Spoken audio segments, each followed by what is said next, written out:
All right, so we got some questions, some good questions. So thank you guys. If we get through these and we have time for other questions, we'll open it up to any of you guys who want to yell at these guys of any questions that you have. All right.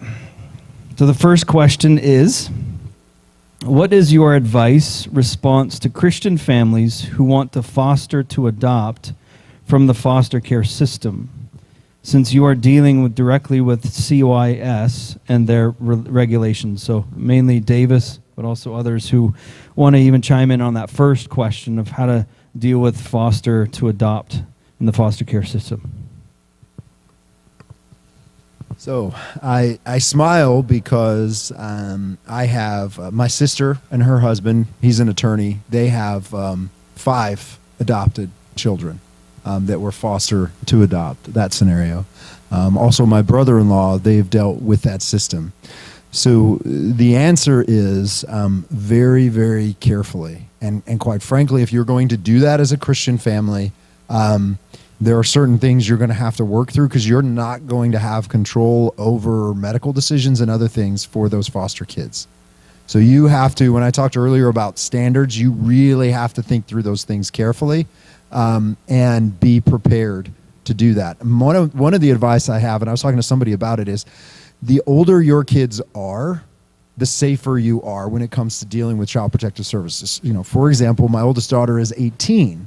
If there was an allegation coming against my family, I have an 8-year-old daughter that could talk to them and say, this is what it's like, this is what it's like in our home, and they would take that weight in. So perhaps having older kids is a better time to engage with the foster system. If you're called to do that, you just have to go into it with open eyes, knowing there are things you're not going to have control over when it comes to medical care and other things for those foster kids, and that's going to be a challenge. And you have to know they're going to be in your home. You're going to be subject to home inspections, interviews with your other children. So it's an arduous process. It's only something to do if you feel very strongly you have that calling, and you need to ask a lot of questions before you get into it. Any other thoughts just on the foster care system? Foster scare. I'll let you go. Go ahead. Oh, this has to do with adoption, but it's the same kind of nonsense. So I have a brother who's younger brother. He's extremely hardcore. And he went to Bethany Christian Services to adopt, right? They had to sign something to say that he wasn't going to use corporal punishment. And he's one of those guys, you know, some people say, yeah, I'll sign it and then do it anyway. He's one of those guys who wouldn't sign it, right? He just wouldn't sign it. Got into all these battles with his caseworker. Went on and on for weeks.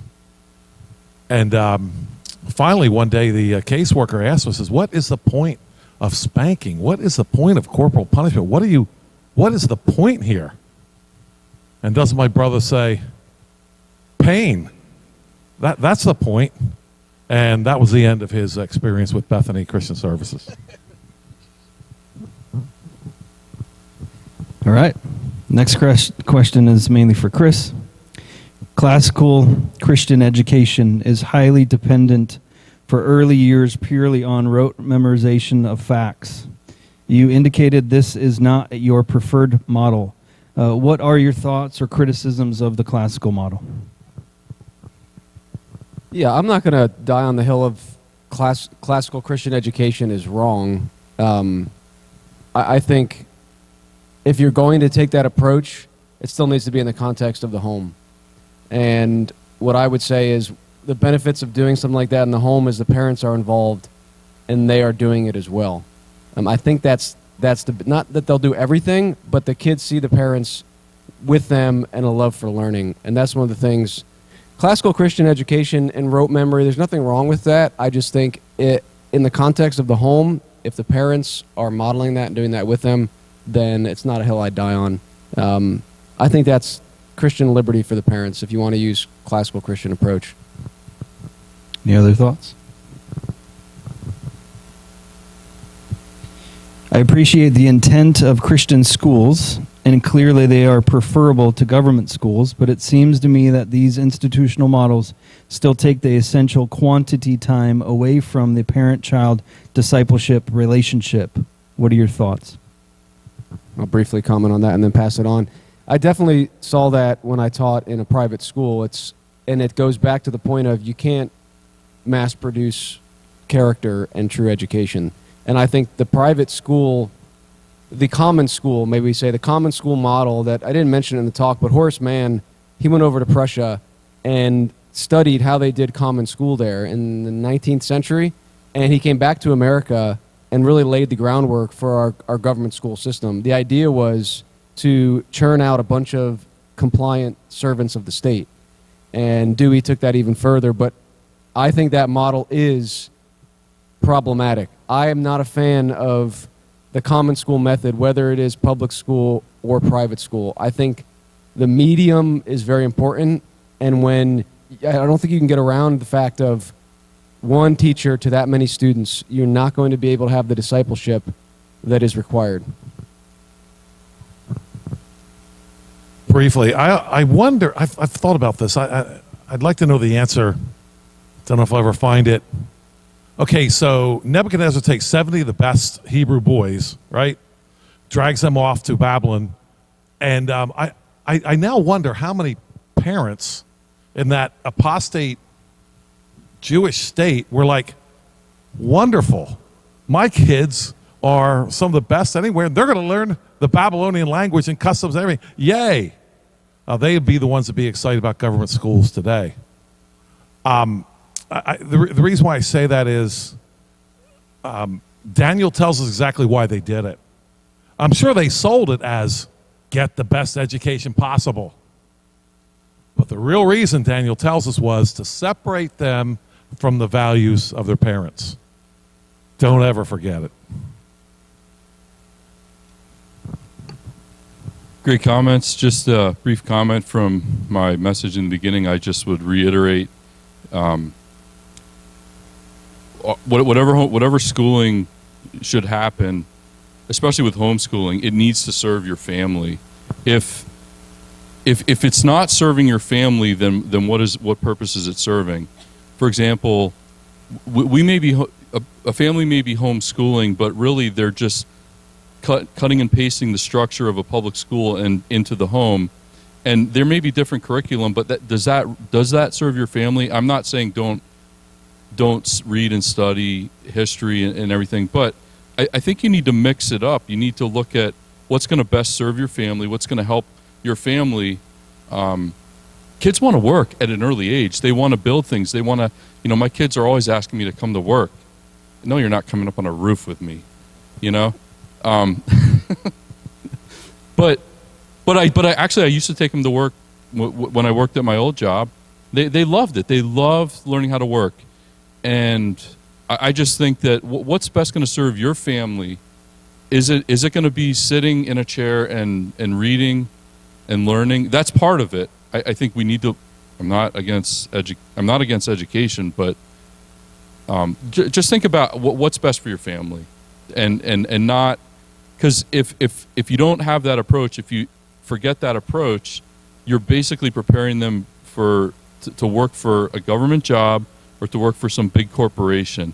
And then what sort of a legacy are we actually leaving for our kids? And I'm not saying that that's sinful to work a government job per se, or to work for a corporation, but I just don't think that it's leaving. You're going to be able to leave a legacy and leave wealth for your family as much as if you did it the other way. Yeah, I would echo what Ethan was saying. The other thing I will say is I think it's important for us to acknowledge that the common school model, which is then modeled by many Christian schools, does not work for young boys in particular, right?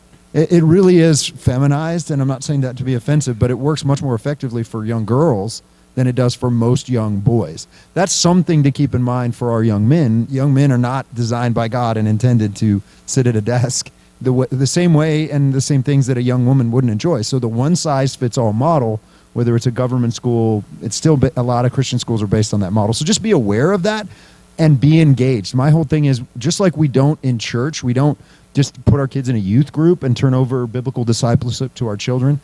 Whatever you're doing for educating your children, don't just turn that over to somebody else, because you're ultimately responsible for that before God. So whatever it is, be engaged. Make sure it works for your home. But especially for young boys, keep that in mind because our school systems are not designed for them.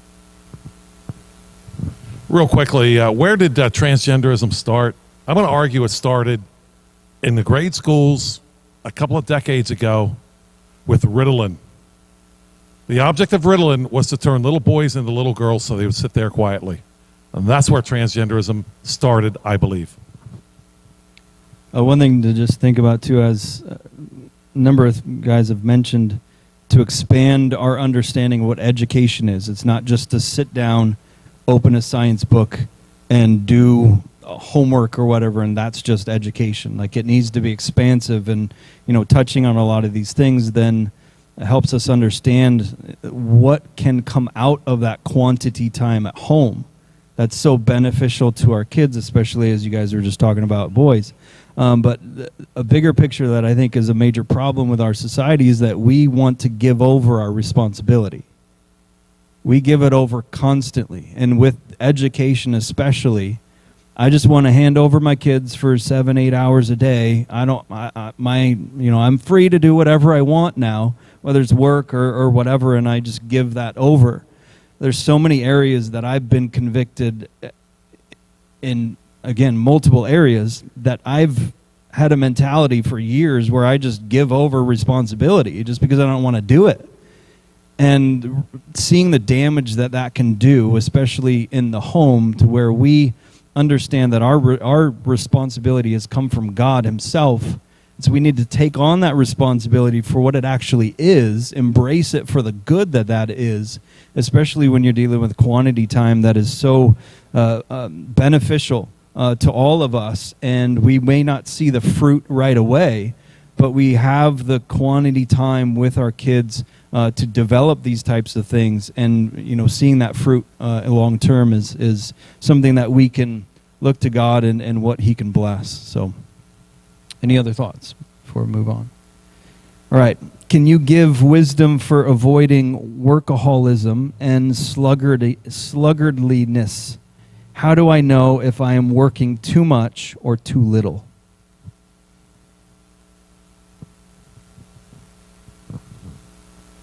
I see that hand. I would argue you are not working too much or too little, but enough. That is the real question. Am I working enough? And what am I doing with my time, actually? That's the real question. If you are not discipling your children, but you'd rather work, be away from them, we have a real problem.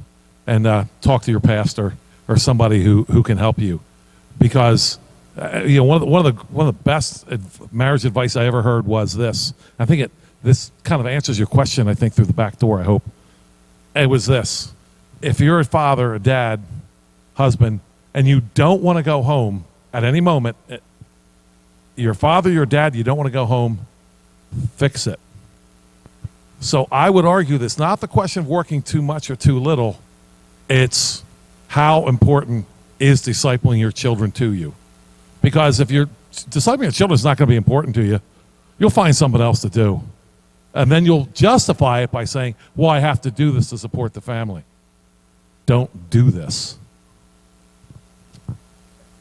I will say this too. I think our society and sometimes we as Christians don't have the right attitude towards work, and I think it frames the way we react to it. So work is not a curse. We were created by God to do work, but we do get that out of balance often. So it's not that we're not created to work. We are created to work, but I think often we see our vocation, we separate our vocation from our service to the kingdom, and we need to find a way to bring that together, and I think that helps. So I don't like phrases. I love what Pastor Saint said about enough. I don't like phrases like work-life balance. There's no such thing, because that creates this tension where you're always taking away from one to give the other. But give it all to God, and I think that will come. But remember, I don't think work is a curse.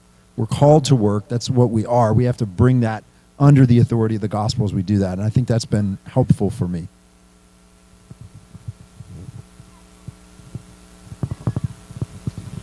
One thing, dude, that just comes to mind when you guys were talking is inviting the kids, family into that work atmosphere of just, how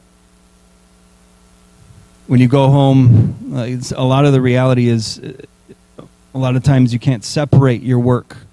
It carries on, which in a sense can be good, because then you can invite, your spouse or your kids into just what work life is, how demanding it may be, or how tiring it is, or how productive it may be. Just to teach them what that work ethic is as you come home and carry that into your family in a good environment, in a good way. And the other thing is just know yourself. I think be very honest with you, with yourself, with, looking at the mirror of God's word, and to say really hard questions. Am I doing too much? Is this taking me away from my family too much? Or am I in a season where I know I'm lazy? If I'm honest with myself, I know I'm being lazy. I know I'm taking the easy route out. So I think a major part of that is sanctification, which is just examining yourself, examining how you're prioritizing your time, how you view these things. And so, just look at yourself for what you're doing, and have the intention to make sure that you're not overdoing it, or that you are not fitting into that lazy mentality. So any other thoughts? Yeah, just a thought about that. I think that it sounds like a comment coming from someone who's young. And I have to say that because when you're married and have a family, and you got mouths to feed, you're always working. And I see about 10,000 things that need to be done when I wake up in the morning. and I'm sure most of you can relate to that. But there's so much that needs to be done. But I think, work doesn't stop when I pull up my driveway and come home. It continues with my family, and I have to pray, Lord, help me to minister to my family, help me to be a good father, help me to just listen to my wife, even though I'm tired and she wants to dump the kids off on me now because I was away all morning. And so there's work, and work is, there's different types of work. There's physical labor, there's mental work, but it's all important. And so, yeah, I think, and one way to tell, I think if you're working well, is you sleep well.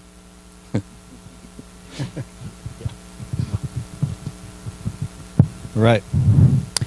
So as we see the need to educate our children on our culture of death regarding abortion, homosexuality, transgenderism, euthanasia, etc., how should we navigate that with the various ages of our children? How do we parent with the various ages that we have at home dealing with these issues, and how we talk about them with that? I'll take a stab at that. One of the things that, for whatever reason, I was tuned into early on myself was the population control people. And I began to see that there's an anti-person problem with these people. They hate people. For me, at least, once I kind of understood that, I was able, by the grace of God, I believe, to be able to educate my children and say, listen, this homosex, this population control, these people that don't want the abortion, really, it's not an issue of too many people. It's an issue of God himself. And these people really, really hate God. They really do. Let's face it, they crucified Jesus. It wasn't good enough just to kill him. You had to torture him to death. And he's not here anymore. So what's the next best thing? It's his best creation, people. I would encourage anyone to consider that line of thinking, because I do believe in my case, I trust by God's grace, once I understood that the population control people are really haters of God, and everything that you see which is against people, be it abortion, be it all manner of birth control, it's horrible, all these things, it's a matter of hating God. I believe if you understand that, the rest, I think is somewhat mop-up.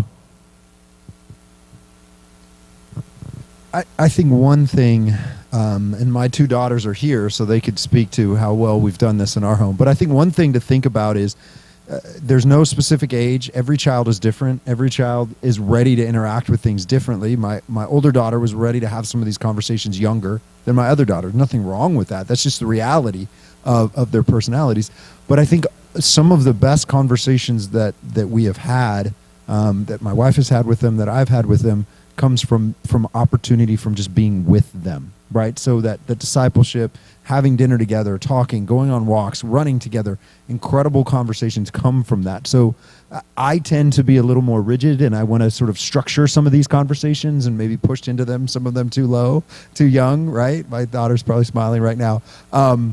And thinking about, at what age do you describe to your teenage daughters what an abortion does to a child, right?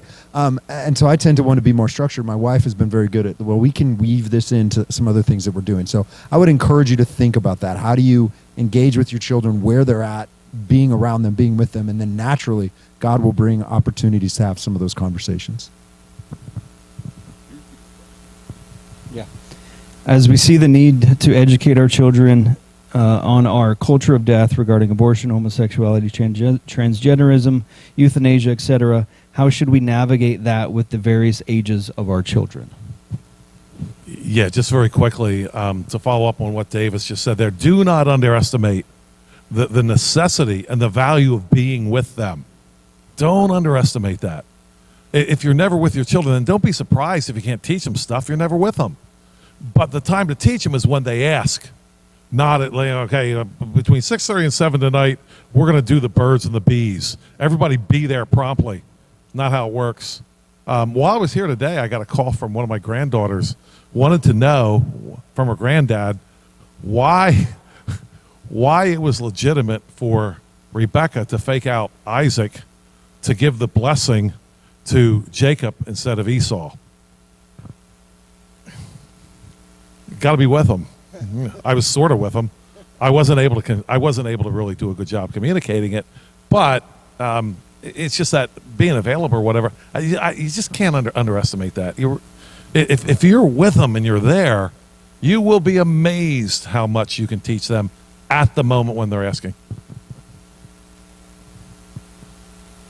Yeah, and I think to go along with those two thoughts, we are so flooded with so much media every second of the day.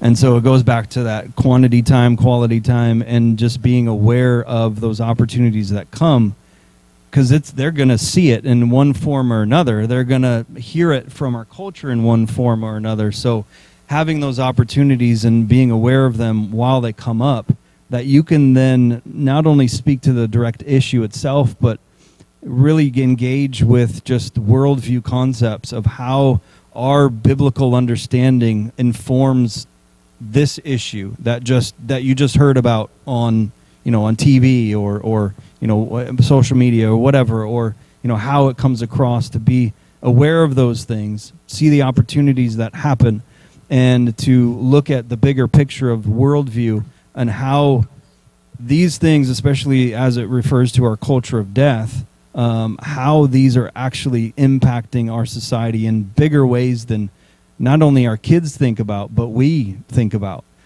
So being engaged with them in those times, I think, as Davis was saying, it's, he may tend to more of like rigid, and there's some of us that can be like that. So just to be intentional, to be aware of, hey, here's an opportunity that's coming up that I can talk with them, whether it's super detailed, whether they're at that age. Again, your children. God has, blessed you with your kids, and you're a parent over them. And so you know them better than anyone else. And so being mindful of that as opportunities come up.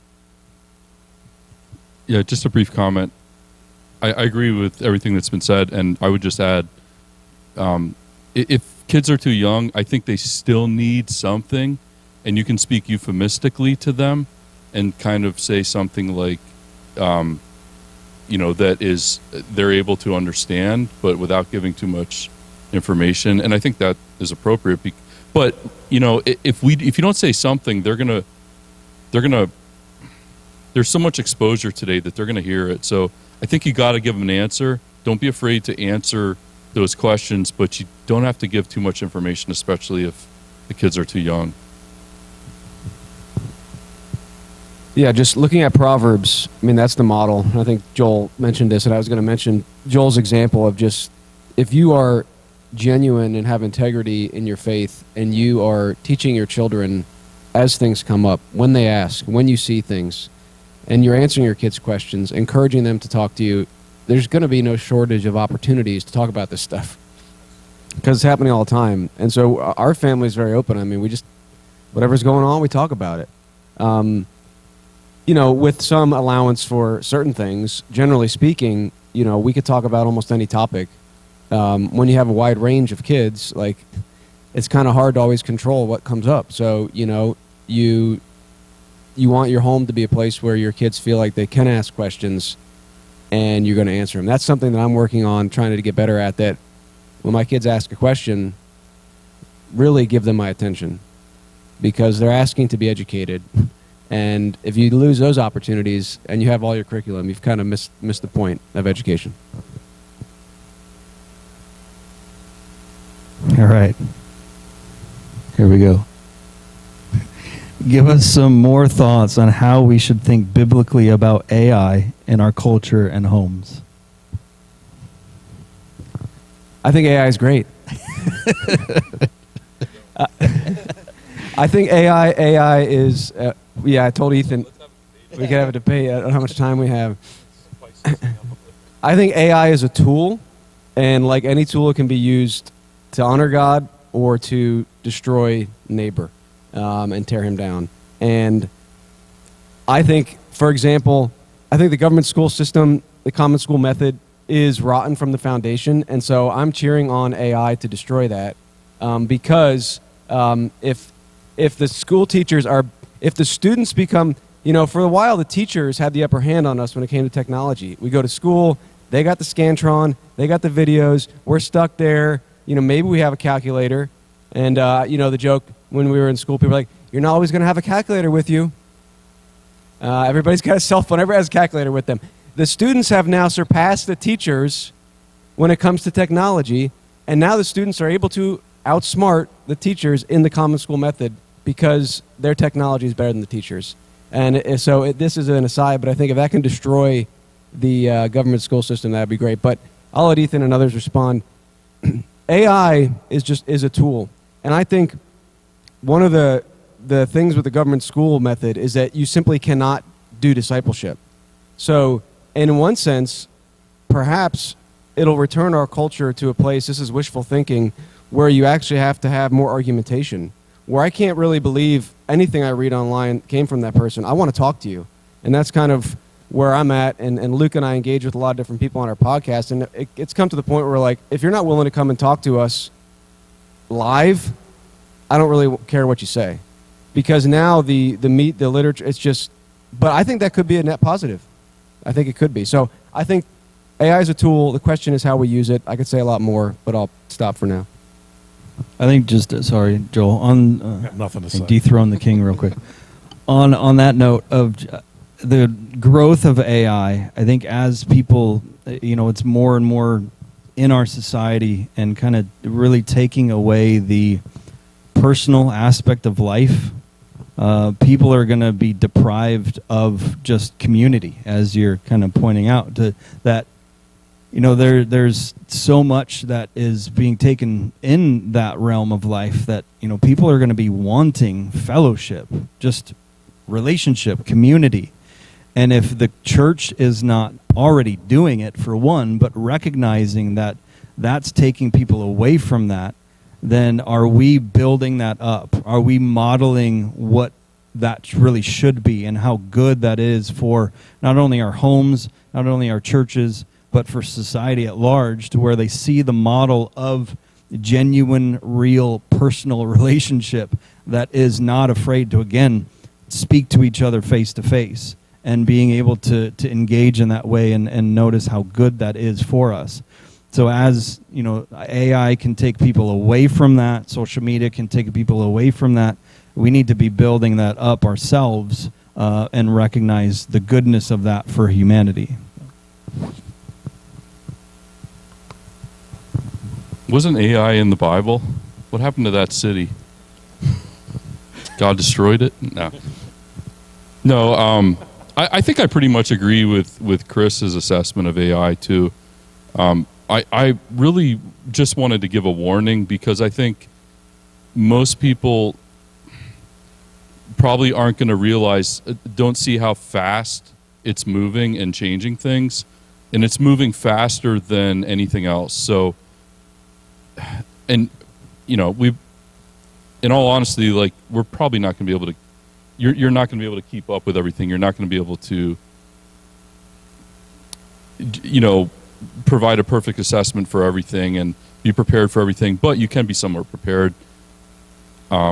It's not. It is a tool, but I'm concerned that it's replacing jobs, and that it's going to happen so fast, and people just aren't going to be aware of that, and they're preparing for maybe their children to go in one direction, and here to find out there's AI took those jobs and they don't need anyone. I just it's more of a warning that I'm offering, that I offered in my talk. And but I think that and the Luddites, I think that was their same concern too, was that it wasn't just that it was just a tool that they weren't interested in, it was that it was going to replace jobs. So but yeah, so I think we'll figure it out, and we'll take dominion of it for God's glory, because He must reign. I think even on that note of that warning, which I think is a good warning of it really replacing a lot of jobs, to teach our kids to not do that.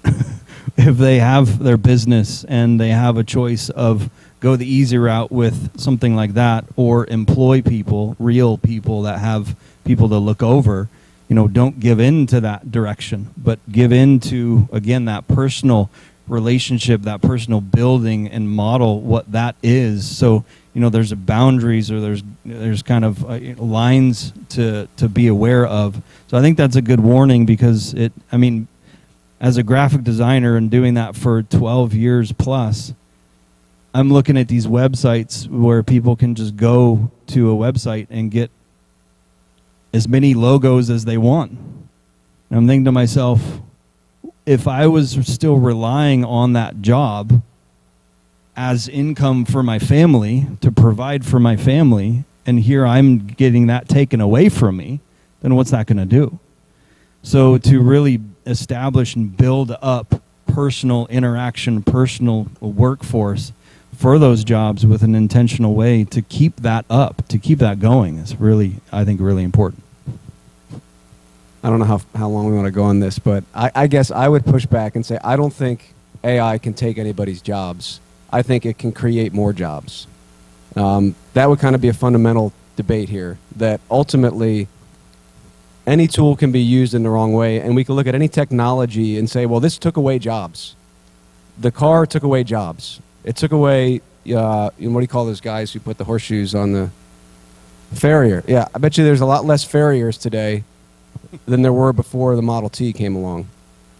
And so I get that the Model T or whatever car, that disrupted society. AI is definitely going to disrupt things. But I think we need to, and I think we agree, take dominion of it. That's the question. And understand it. And my contention is AI is dangerous in an ungodly system, yes. But the solution is to try to take the axe to the root of that system, because, one, you're not getting rid of AI. And I don't think we should want to. Just like I don't think we should try to get rid of the automobile. The question is, how do we use it, and how can we use it to advance the kingdom? Just real quick, what Chris just said, yes, it'll disrupt, but that doesn't mean it's going to actually take away jobs over the long haul. Will in the short haul, it will. Some of you know Frederick Bastiat, who wrote The Law, that book called The Law, and he lived at a time when the railroads were taking away jobs from those who drove horse carts. and people are taking away jobs. This is no good. So Frederick Bastiat was there to help. And he proposed busting up the railroad for about like maybe 10 miles. And so the railroad would go to where the carriages were. You take everything off the railroad, put it on the carriages, and then carry the stuff for 10 miles, and then put it back on the railroad again. That way we can save everybody's job, he said. Of course, he was messing with everybody. But that was the same complaint. It was the exact same complaint. In the end, I believe it actually increased jobs. I think AI it'll disrupt. But I think in the end, we actually could have a lot more jobs. All right, so that was the last question for these. I did want to open it up to you guys. I'll come out if you guys have any other questions that you thought of during this time. You want to raise your hand, I'll come and bring the mic to you. Or we can keep debating AI. Should we pick sides and separate here? Okay, so any final thoughts on just building a Christian home in the culture that we're in? Any particular warnings that you guys have thought more through during the day of needs to be said other than these sessions? So any last final thoughts from you guys? I just want to add something on the question about classical Christian that I didn't get to explain. I think there's a lot of freedom to choose your curriculum, but to Ethan's point, and I think he's already hammered this well, it should serve you, not the other way around. And I've interacted with a few people who were really overwhelmed with classical Christian approach, and if it gets to that point, it's no longer serving you. You're trying to fit your family into something that isn't working. Our kids memorize stuff. I memorize stuff, so I have no problem with memorization. But as an overall approach to education, as just fact retention, that's my critique. Not that there's no place for that, but whatever curriculum you use, may it serve you. But most importantly, education takes place in the context of the home. If you're doing, even if you took the government curriculum and you taught it and told your kids everywhere it was wrong, you'd have a great education. Like, it's the curriculum to me is not the highest. It's you being with your kids and you being grounded in the Word of God. Chris, this was one of your numbers, right? Enjoy your number 7 or 6. Enjoy your children, right? Number 7. I when it comes to homeschooling, I would. It's a little bit controversial. Maybe I was way too loose myself. Probably was, but I just encourage you to relax. Relax. I still remember. I come home from work and say to my wife, "How'd school go today?" Well, you know what? We cashed it all in and went to the park and ran around and played the whole day. And I was always like, at least I don't have to deprogram them like I would have to do if they were in government schools. It's been a good day in the neighborhood. You can almost hear Mr. Rogers back there singing. And the other thing is our homeschool went from 10 to 2, and maybe it shouldn't have, and maybe my children suffered. I don't know. I don't know. But, we were kind of pariahs in the neighborhood because we lived in this kind of community there where, I don't know if you call it bedroom community, but development. Yeah, that's a better word, right? And the kids were out riding their bikes in the morning and waving goodbye to their public school friends as they went off to got carted off in the yellow bus. Chris Hume's favorite thing, the yellow bus is there to take you away, right? And so they waved goodbye, right, and then they started school. Our school went from 10 to 2, with an hour for lunch. So then at 2 o'clock, kids are out on the bike again, right? And the poor public school kids are coming back around 4:30 on the bus, right? And there my kids are out there still riding around. And the poor kids thought they'd been out there all day. And they go complain to their parents, then we were even bigger pariahs. But it was such a pretty much relaxing. It wasn't always relaxing. It wasn't always.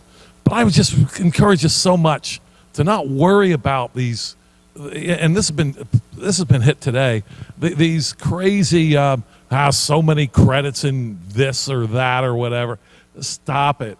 Just stop it. Read the Bible. There was a time when, in this country, when the Bible was the only thing you studied until about 10 years old. That was it. So get back to that. I just encourage you to do that. get them thinking properly. And really, what you want to do is you can give them the answers to questions numbers 1 through 10, but they're going to leave your house. They're going to get question number 11. And now what are they going to do? What are you going to do? Well, if you've taught them the Bible and how to think things through, you're not going to worry about it so much. But if you're just worried about, oh, man, it's the end of the year and I don't have enough credits in, I don't know, basket week, whatever, relax. Relax. Please relax. Any other last thoughts? Yeah, learning doesn't stop when kids leave the home. I hope it doesn't. I don't know. I think I would say just a takeaway for the folks that are here, you're already doing so much well. So be encouraged and take joy in that. You're in good churches, you're coming together in community, you're fellowshipping, you have just people that are here that are resources. So be encouraged in that, take strength in that, take joy in that. And I would say just continue to strengthen the spiritual foundation of your home so that if you are called upon to do something more, to take on the state, to challenge something, that you're prepared to do that. And I say that, but it's just something I think, be prepared to take that stand when it comes. We don't know when it's going to happen. But it will. For my parents, it was home education. For me, it was the COVID vaccine mandate in the military and saying no to that and what that looked like. But in both those situations, my parents and then our family, we were prepared to take that stand when it came. And God blessed that. So that's what I would say. Be encouraged and be prepared. Just see every day discipling yourself, discipling your family so that you're prepared for the opportunities God gives you. And sometimes that's great joy. Sometimes that's challenges. But just be prepared in that, and God will reward that. So be encouraged. That's what I would say. The whole encouragement thing, I'm the only boomer up here. You can't know how much encouraging it is to see the next generation being, it is so great to see. I can hardly sit down saying this. It is so great to see the next generation of people that the government schools will not get their hands on. It's so encouraging. So know that you're not only doing good in your own home, you're encouraging other people, even some old boomers. And just to echo that, Felicity, how many people were in your graduating ceremony? 58. So keep this in mind. She's homeschooled all the way through. We did a co-op graduation in Lancaster County. 58 seniors graduating. And it was, I don't know how many, that auditorium was full. You couldn't get seats in a huge church to be there for these homeschool kids. That was so powerful because I came from an era where, my older sister graduated with 2 people, right? It was ourselves and another family that held a little graduation ceremony for her. And that was it. And that was it was amazing. So that encouragement is real. Davis mentioned this. We didn't talk about it a lot today, but just a couple thoughts from my personal experience, the difference between educating boys and girls is a big thing, and we can't really cover that in depth right now, but it's something to keep in mind, and something that I'm trying to do with our kids is, as the boys get older, for me to kind of handle more of their tasks and what they're even required to do for their schooling, and to start to pull them away from their mother as kind of the one they answer to. They still have to honor and respect their mother, but start with the focus on there's going to be different paths that young men and young women are going to take. Training the women to be workers at home, training the young men to go out, get a job, find a wife. And so there's going to be a lot in common, but a lot different things as well. And we can talk more if you have questions about that. I'm still learning myself with my boys as opposed to my girls, but that's also something that you have the freedom as a homeschooling parent to change things up to suit your boys versus your girls.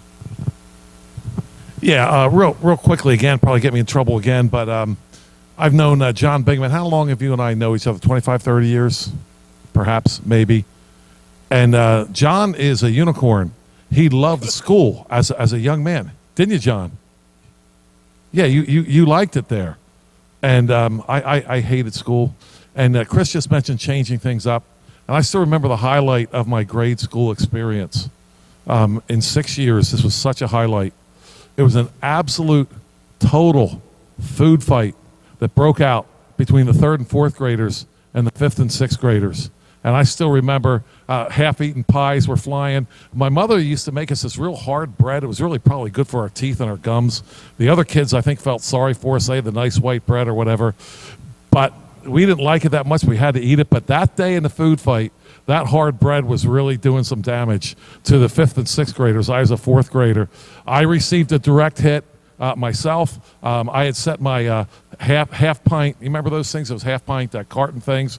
I had set it down with chocolate milk right here, and I didn't get the direct hit, but it was a half-eaten apple. Hit the hit the carton, smashed it, and the spout was right towards me, and I just got totally doused. It was a direct hit, and but there was a food fight to be going on, so no use crying over spilled milk.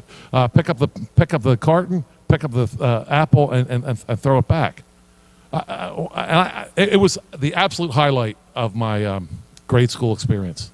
It was the highlight, and it was a Christian school.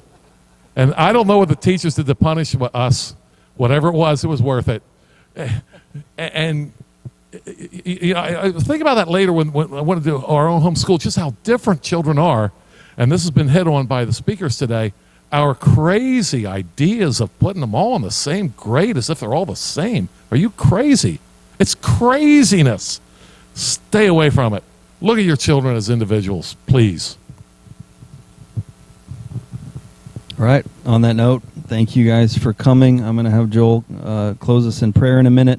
But just one thing to think about, if you want to come back to this beautiful space we have in the middle of July, we'd love to have you. July 18 and 19. Oh, yeah, we're going to do some music, too. I'll have Joel pray after the music. But if you want to come, July 18 and 19, Friday night, we're going to do a camp out. So if you like camping, there's a bunch of space to camp. And then all day Saturday, we're going to have a conference and Friday night conference for Abolish Abortion Pennsylvania. It'll be a fundraiser for the organization. So we would love to have you there. You can go to the website abolishchildsacrifice.com and register there. If you have any questions, talk to me about it. But thank you guys. We're going to have a little time of